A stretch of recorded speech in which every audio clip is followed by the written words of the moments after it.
मैं अमी दोषी सेमेस्टर 7th पेपर 1 पुरुषार्थ सिद्धि उपाय के श्लोक 10th एंड 11th की समरी कर रही हूँ।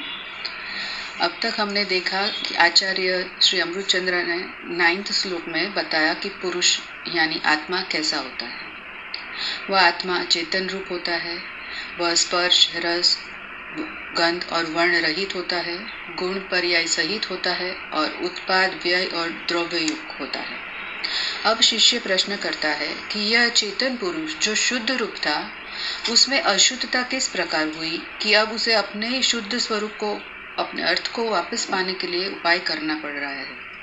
तो उसका उत्तर देते हुए 10th श्लोक में कहते हैं कि यह जीव ज्ञान के विभाव परिणाम द्वारा अनादिकाल से परिणमन कर रहा है।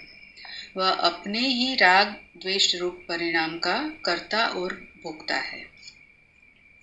यहाँ संसार अवस्था की बात कर रहे हैं, क्योंकि निश्चय से तो आत्मा शुद्ध चेतन स्वरूप ही है, लेकिन अपने ही कर्मों के कारण अनादिकाल की संतति चल रही है। आगे कहते हैं कि यद्यपि इन परिणामों के होने में द्रव्य कर्म कारण है, तथापि परिणाम चेतनमय है। इसलिए इन परिणामों का व्याप्य व्यापक भाव से आत्मा ही करता है और भाव्य भावक भाव से आत्मा ही भोगता है। अब यह व्याप्य व्यापक भाव क्या है? जो नियम से सहचारी हो, अर्थात साथ में ही देखे जाए, उसे व्याप्य कहते हैं। जैसे जहाँ धुआं होगा वहाँ अग्नि होगी ही, उसी प्रकार जो रागादि भाव है वह चेतन तत्व में ही होगा, जड़ में तो होगा नहीं, और चेतन है तो आत्मा है ही। इस प्रकार रागादि भाव और आत्मा में सहचारी बना है। यहाँ रागादि का कर्ता आत्मा है, वह व्यापक है, और जो कर्म हुआ मतलब रागादि हुए उसे व्याप्य कहते हैं। इस प्रकार जहाँ व्याप्य व्यापक संबंध है, वहीं कर्ता कर्म संबंध संभव है।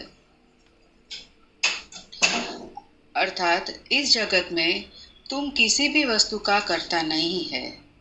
मिट्टी घड़े रूप परिणमे तो मिट्टी ही घड़े का कर्ता है, बाकी सभी संयोगी पदार्थ निमित्त मात्र है। यहाँ अपनी कर्तृत्व बुद्धि का निषेध कर दिया।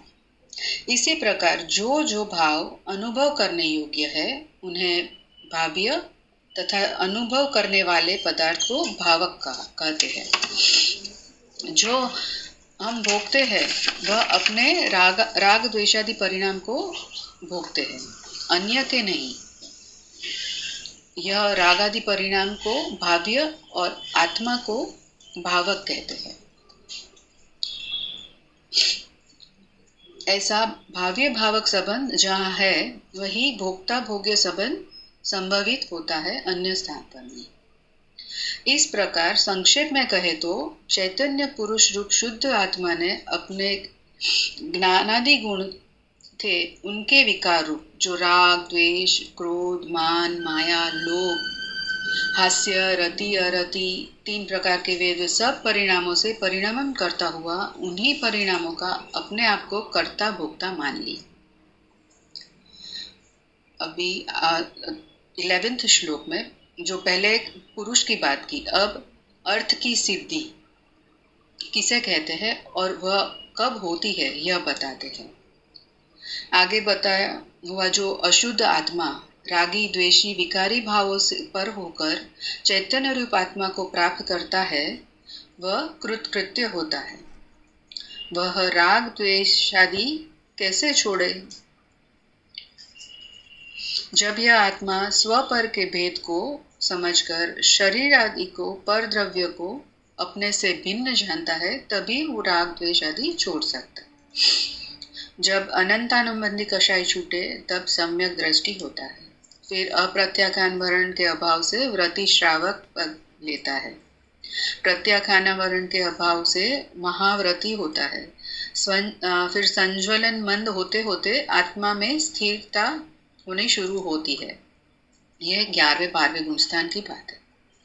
आगे सर्व प्रकार के राग द्वेष नष्ट होते ही अचल चैतन्य रूप आत्मा में वह लीन हो जाता है। आत्मा का असली स्वभाव प्राप्त करके कृतकृत्य होता है। सम्यक प्रकार से पुरुषार्थ की सिद्धि को प्राप्त होता है। अपने साथ जो कुछ भी भला बुरा होता है वह अपने ही परिणामों से होता है, पर द्रव्य उसमें कुछ नहीं करता। हमें सब के प्रति समता भाव रखना है। सर्व पर द्रव्य में राग द्वेष को छोड़ना है। सच्चे सुख की प्राप्ति का इच्छुक राग द्वेष का त्याग करके ही कृतकृत्य हो सकता है। पुरुषार्थ निर्बल होता है तब राग द्वेष करते हैं। यह छोड़ने के लिए अभ्यास करते करते राग आदि का नाश होता है और जो स्थिति मिलती है उसका ये 11वें श्लोक में वर्णन किया है।